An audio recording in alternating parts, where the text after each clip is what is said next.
mighty hand. There was a time when cinema felt like scripture, when voices thundered across desert winds, when faces on the silver screen weren't just actors, they were myths in motion. The Ten Commandments, 1956, wasn't just a film. It was a cathedral built in Technicolor, a story carved from faith, dust, and dreams. It gave us gods, prophets, pharaohs, and the illusion that greatness lives forever. But behind the splendor, the halos cracked. Charlton Heston, the towering Moses, who would one day find himself lost in a world no longer listening. Yul Brynner, eternal in gold and shadow, yet haunted by a life half-invented. Anne Baxter, radiant as Egypt's queen, yet vanished into a city that forgot her name. Edward G. Robinson, who ruled Hollywood's underworld, but couldn't escape the silence of suspicion. They gave everything to the story, and the story gave them immortality, but not peace. Film frames, if you remember the way cinema used to feel, stay with us.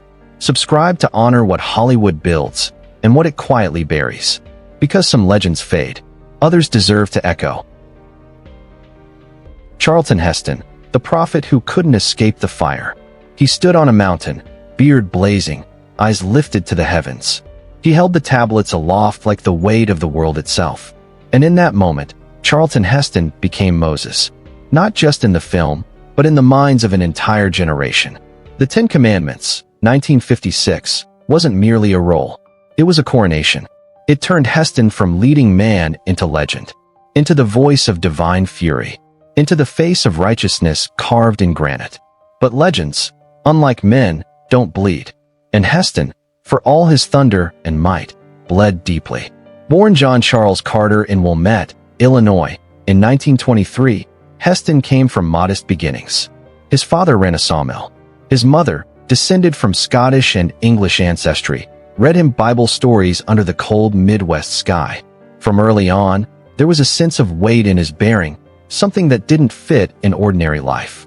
That voice, deep, commanding, meant for something larger than conversation, would one day speak the words of gods and kings. He studied theater, served as a radio operator and gunner during World War II, married Lydia Clark, a partnership that lasted over 60 years. Then he returned, steel-eyed and hungry, to find his place on stage, and soon after, on film. By the early 1950s, he was already playing iconic figures: Mark Antony in Julius Caesar, Brad Braden in The Greatest Show on Earth. But when Cecil B. DeMille cast him as Moses, everything changed. The production of the Ten Commandments was biblical in every sense, in scope, in ambition, in mythology. Massive desert sets, thousands of extras, Technicolor gods and golden calves. At the center stood Heston, taller than life, eyes burning with conviction. He didn't just play Moses, he inhabited him. Audiences didn't see an actor. They saw a prophet. They believed in the fire he brought down from the mountain. That belief followed him. It lifted him to more epics. Ben-Hur, 1959, where he won the Oscar for Best Actor. El Cid, the greatest story ever told, Planet of the Apes, The Omega Man, Soylent Green, all anchored by his gravity, his voice, his towering presence. Heston was, for decades, the man directors turned to when they needed something larger than human, a prophet, a general, a survivor, a truth-teller. But myth is a heavy thing to carry, and as the years passed, it became harder to separate the man from the monument. Off-screen, Heston had convictions just as fierce. In his earlier years, he lent his voice and his presence to the causes of justice. He walked quietly in the March on Washington, standing not as a star, but as a citizen who believed the world could be better. Later in life, his voice took on new tones, still thunderous, still resolute, but echoing in different places for different causes. Some hailed him, others turned away, but whether loved or criticized, he remained what he had always been, unapologetically himself. Privately, he guarded his family, his privacy, and a deep love for the craft. He wasn't interested in gossip, in scandal, in playing the celebrity game. He was an actor, and even when Hollywood moved on, even when his roles became fewer, he never stopped performing. He guest starred. He parroted himself. He brought weight to every word, every gesture. To the very end, he remained a presence, not just seen, but felt. In 2002, Heston quietly announced he was facing symptoms consistent with Alzheimer's disease. It was a rare moment of fragility from a man known for being carved in iron. He stopped acting the following year. On April 5, 2008, Charlton Heston passed away at the age of 84 from complications related to pneumonia and Alzheimer's. He died at home in Beverly Hills with his wife Lydia by his side. He left behind 2 children, over 100 film and television credits, and one of the most enduring legacies in American cinema. To some, he will always be Moses, voice lifted against the sky. To others, the charioteer in Ben-Hur, or the last man standing in a world gone mad. But perhaps most of all, he remains something rare. A man who believed in the power of stories and gave himself fully to every word. Yul Brynner, the pharaoh with a crown of smoke. He didn't just play pharaoh. He was pharaoh, eyes like polished obsidian, a body carved for battle, a voice that never blinked. When Yul Brynner entered the frame in the 10 Commandments, 1956, he didn't need an introduction. He stood still, and the world adjusted around him. But what few realized was this. The man playing Ramses II, ruler of Egypt, was himself a mystery wrapped in myth. A king on screen, a ghost in real life. Yul Brynner was born Yuli Borisovich Brynner in Vladivostok, Russia, in 1920. Or so he said. Some days, he claimed to be from Sakhalin Island. Other days, he was half Swiss, half Mongolian. Sometimes he said his name was Taj Khan. In truth, he was born to a Swiss-Russian engineer and a Russian mother of quiet strength. When his father's path led elsewhere, it was his mother who carried the family forward, taking Yul and his sister to Harbin, Manchuria, where languages blurred and identities shifted. There, among émigrés and exiles, he first learned the art of reinvention. By the time they reached Paris, the boy had already become a performer, not by choice, but by necessity. By his teens, Brynner was a chameleon, a gypsy guitarist in smoky clubs, a trapeze artist with the Cirque d'Hiver, an apprentice in Parisian theater. He speaks French, Russian, and English with an accent that belongs to no nation. He wasn't born exotic, he built himself that way. In 1941, he arrived in America with dreams larger than the ocean he'd crossed. He studied with acting legend Michael Chekhov. He toured in Shakespeare. He acted in early television, and even directed for CBS. But the moment that changed everything came in 1951, when he stepped on stage in a shaved head and royal robes to play the King of Siam in The King and I. It was supposed to be a one-time role. Instead, it became a lifetime sentence. The performance made him a Broadway god. The 1956 film adaptation earned him an Oscar for Best Actor, making him one of the few foreign-born actors to ever win. Audiences couldn't look away. The bald head, the intense stillness, the velvet menace in every line. That same year, Brynner played Pharaoh Ramesses II in the 10 Commandments. If Heston was thunder, Brynner was steel. He didn't yell. He didn't plead. He commanded. And yet, knowing he'd be shirtless for most of the film, he began a rigorous weight training routine, not for vanity, but to stand equal beside Heston, physically and symbolically. What unfolded on screen was more than a clash of biblical figures. It was a showdown between two titans, the prophet and the king, the rebel and the empire, the fire and the stone. Behind the scenes, Brynner lived in controlled chaos.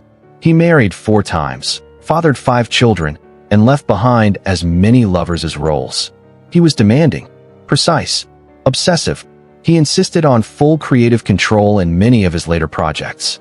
Some called him brilliant, others unbearable. He returned to The King and I again and again, performing the role over 4,600 times on stage across decades. He could no longer escape it, and perhaps he no longer wanted to. The king had become his second skin, and like any crown, it weighs more than it glittered. In private, Brynner had one vice he never escaped: cigarettes. He was a lifelong smoker, not just off sets, but often between takes. Even when he quit, the damage was done. In 1983, he was diagnosed with lung cancer. He kept performing. He finished his final Broadway run in 1985, A King to the Last Bow. Before his death, he recorded a television message, to be aired only after he died. In it, he looked straight into the camera and said, "Now that I'm gone, I tell you, "Don't smoke. Whatever you do, just don't smoke." The ad was broadcast after his passing. Audiences were stunned. A pharaoh had risen one last time to warn the living. Yul Brynner died on October 10, 1985, in New York City. His ashes were buried in a remote French abbey, far from the stages that once trembled at his voice. He left behind a legacy of kings, warriors, lovers, and liars, and a question that no camera ever answered. Who, truly, was the man behind the crown? Anne Baxter, the queen who died without a kingdom. She wore the crown of Egypt like it was made for her, eyes heavy with longing, voice low and laced with danger. As Queen Nefertiti in the Ten Commandments, 1956, Anne Baxter didn't just play desire, she embodied it. Between the prophet and the pharaoh, she was the flame. Torn between two powers, caught between love and empire. But when the set came down, the gold robes packed away, and the lights went cold. There was no kingdom left to rule, only Hollywood. And Hollywood forgets fast. Anne Baxter was born in Michigan City, Indiana, in 1923, but her story was never provincial. She was the granddaughter of Frank Lloyd Wright, America's most iconic architect. And from him, perhaps, she inherited her sense of structure, her ability to command space. To fill a room not with volume, but with presence. At age 13, she was already on stage in New York. By 17, she was in Hollywood, under contract, her face camera ready, her voice already mature beyond her years. She wasn't the kind of actress who chased stardom. She chased roles. Characters with ache, with fire, with contradiction. And Hollywood noticed. In 1946, she won an Academy Award for Best Supporting Actress in The Razor's Edge, playing a woman broken by grief and addiction. It was raw, real, and far ahead of its time. But her most famous role came in 1950, as Eve Harrington in All About Eve. She was the wide-eyed newcomer, the innocent apprentice, until she revealed herself to be something far darker. The performance was electric, layered, unforgettable. And Baxter was nominated for Best Actress, alongside Bette Davis. Both lost, but the film was immortal. After that, the offers should have poured in. But something strange happened. She drifted. Some said she was too independent, too modern. She refused to be tamed by the studio system.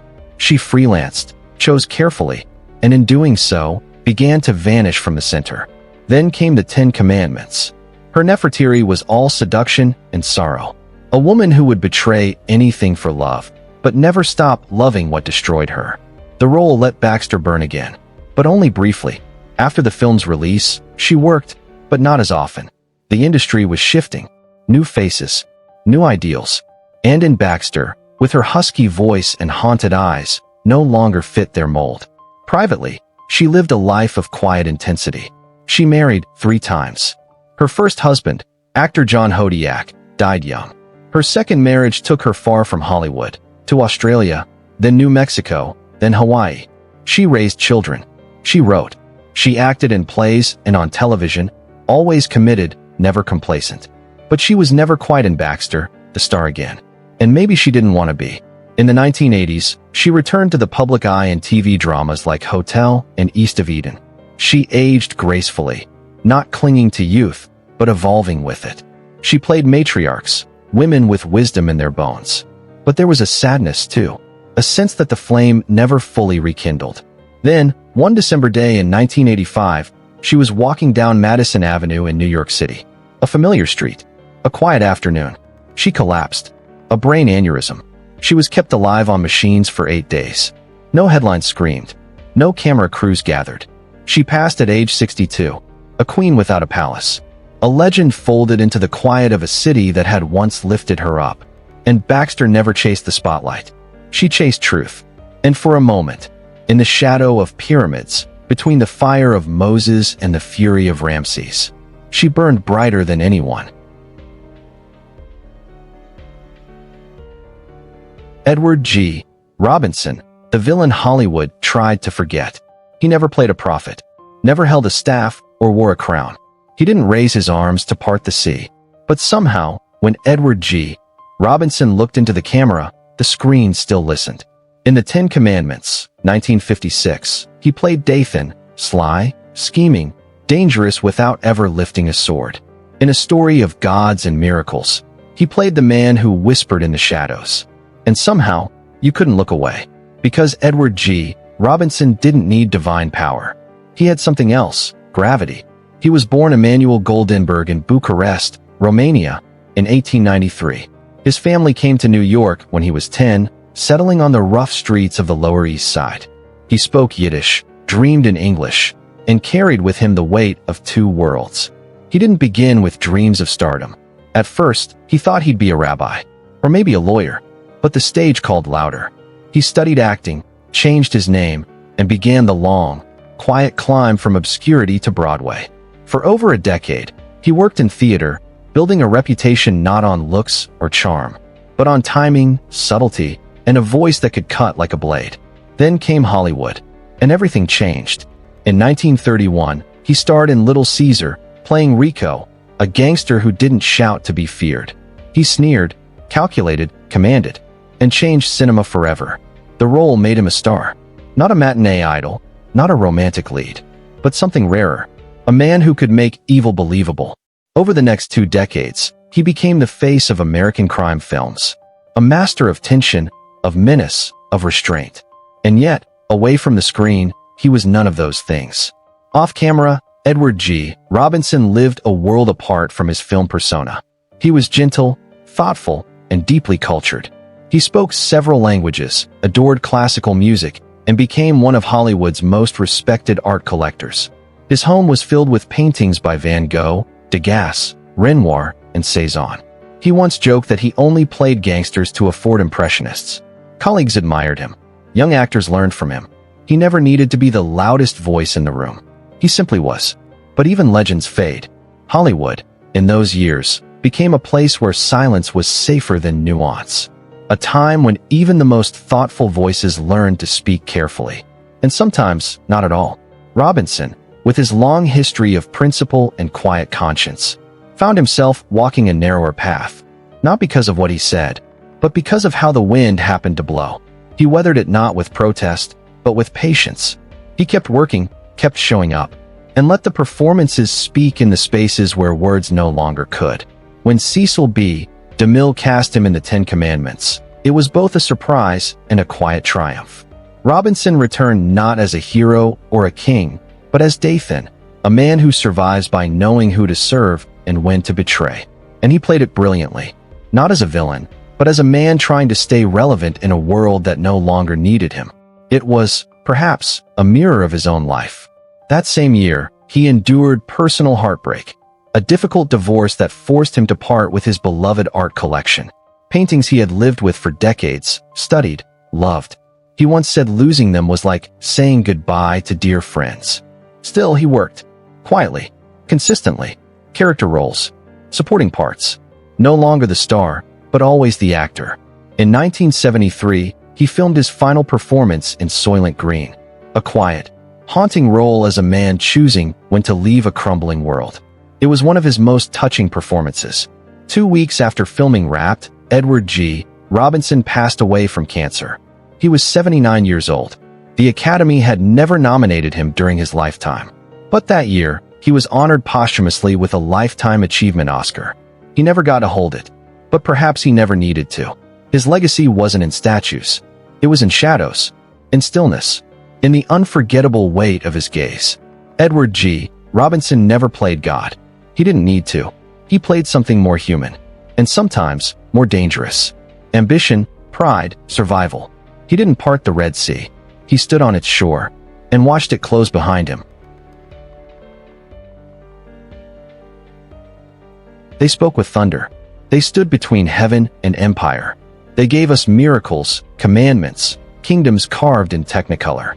But behind every robe, every crown, every staff held high, were actors, fragile, brilliant, and breakable. Charlton Heston, Yul Brynner, Anne Baxter, Edward G. Robinson. 4 titans, for lives etched into the myth of the 10 Commandments. They gave the story its fire, and paid for it, in ways history rarely writes down. But theirs were not the only faces that burned bright behind the desert wind. There were others. Forgotten names, fleeting roles, brief moments of glory that disappeared with the credits. In part 2, we shine a light on those shadows, on the ones who stood in the background and still left a mark. Clapperboard if you believe these stories deserve more than silence. Subscribe now. Drop a comment below. Tell us who you remember, who left an impression, and who you'd like to see honored next. Because behind every epic, there are lives left behind, and we're here to bring them back, one name at a time.